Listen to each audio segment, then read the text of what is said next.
අනුව අප කොපුල් සෛල පිළිබඳව දැනගත යුතුයි. මෙය සත්ත්ව සෛලයක් වන අතර ශාක සෛලයක් යටතේ අප විසින් ලුණු සිවියේ සෛල අධ්‍යයනය කිරීම සිදු කරනවා.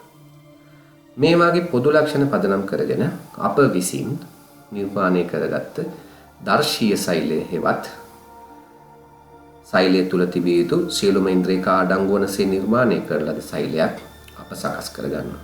මෙම සෛලය තුල තිබෙන ඉන්ද්‍රියකා සහ ඒ ක්‍රියාකාරීත්වය පිළිබඳ අධ්‍යයනයයි අප සිදු කරන්නේ. මෙවැනි සෛලයක් පියවි ලෝකයේ තුල දැක ගැනීමට නොහැක.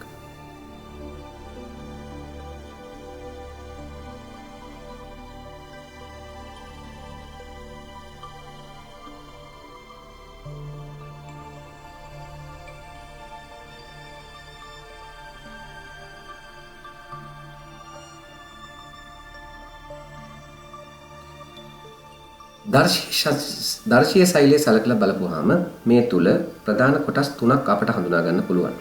සත්ත්ව සෛලය තුල ප්ලාස්ම පටලය පිටතින් මායිම වන අතර ඇතුළත මායිම ලෙසට සෛල ප්ලාස්මය ඒ තුල පිරී පවතිනවා. සෛල ප්ලාස්මයට අමතරව ඊ타මත්ම පැහැදිලිව වෙන් වූ න්‍යෂ්ටියක් මේ තුල දක්නට ලැබෙනවා. සෛල ප්ලාස්මය තුල ඉන්ද්‍රියකාවන් ගිලිලා නැත්නම් පාවෙමින් උපසෛලීය ව්‍යුහයන් ලෙසට පිහිටනවා. මේ ආකාරයට තමයි මූලික සෛලය තිබෙන්නේ. සත්ත්ව සෛලය සැලකපුවාම මෙහි පැහැදිලි වෙනස්කම් කිහිපයක් තිබෙනවා. එම ශාක සෛලය සහ සත්ත්ව සෛලයේ පැහැදිලි වෙනස්කම් වෙන වෙනම අපි හදාරමු. අපි ශාක සෛලය සහ සත්ත්ව සෛලයේ තිබෙන වෙනස්කම් මොනවද කියන එක ගැන හදාරමු. මගේ වම් පැත්තෙන් තියෙන්නේ සත්ත්ව සෛලය, දකුණු පැත්තෙන් තියෙන්නේ ශාක සෛලය. ප්ලාස්ම පටලය දෙකටම පොදුයි. නමුත් ශාක සෛලය තුල සෛල බිත්තියට ඇතුළතින් තමයි ඒ පිටලා තියෙන්නේ. සෛල ප්ලාස්මය දෙකටම පොදුයි. සෛල ප්ලාස්මය තුල තිබෙන ඉන්ද්‍රියකාවන් මේකෙන් ප්‍රධාන ඉන්ද්‍රියකාවන් වන න්‍යෂ්ටිය දෙකටම පොදු ඉන්ද්‍රියකාවන්. ඒ වගේම සෛල ප්ලාස්මය තුල අන්තප්ලාස්මීය ජාලිකා, ගොල්ජි දේහය, මයිටොකොන්ඩ්‍රියම වගේ ඉන්ද්‍රියකාවන් පිටලා තියෙනවා. ශාක සෛලය තුලදී සත්ත්ව සෛලය තුලදී මේවා කරනු ලබන කාර්යයන් එක හා සමාන වෙනවා. තවද මේක තුල පැහැදිලිවම ගොල්ජි සංකීර්ණ අන්තප්ලාස්මීය ජාලිකාවල් පිටලා තියෙනවා.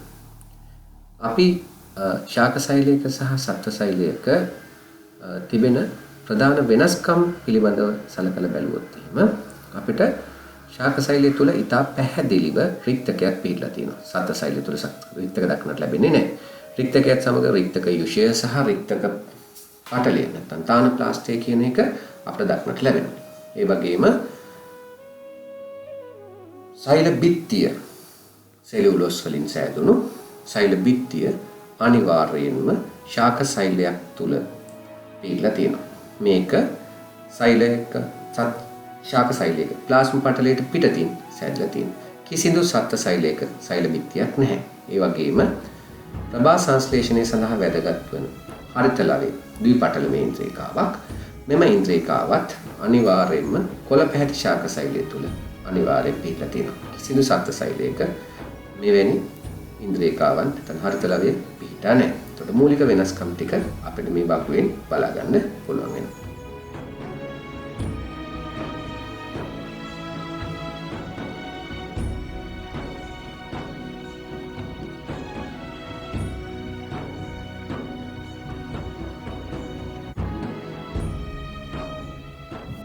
අපි දැන් සත්ත්ව සෛලයක් සහ ශාක සෛලයක් තුල තිබෙන ඉන්ද්‍රියකාවන් මොනවද, ඒවයි කාර්යභාරය මොනවද කියන එක ගැන සාකච්ඡා කරමු. සෛල ප්ලාස්මය තුල කිල්ලා පවතින ඉන්ද්‍රියකාවන් අපට කීපයක් හඳුනා ගන්න පුළුවන්. ප්ලාස්ම පටලය මේ දක්නට ලැබෙන මායිම වන ඉන්ද්‍රියකාවන් මේ පිළිබඳව පසුව විවරම් කරමු. සෛල ප්ලාස්මය තුල තිබෙන ඉන්ද්‍රියකාවන් අතරින් අපි පළමුව ආරම්භ කරමු. අන්තප්ලාස්මීය ජාලිකාව කියන්නේ මොකක්ද කියලා. සෛලය තුල තිබෙන අන්තප්ලාස්මීය ජාලිකාව සමහර අවස්ථාවලදී න්‍යෂ්ටියට සම්බන්ධව පවතිනවා. තවත් සමහර අවස්ථාවලදී නිදහස්ව පිළිලා තිබෙනවා.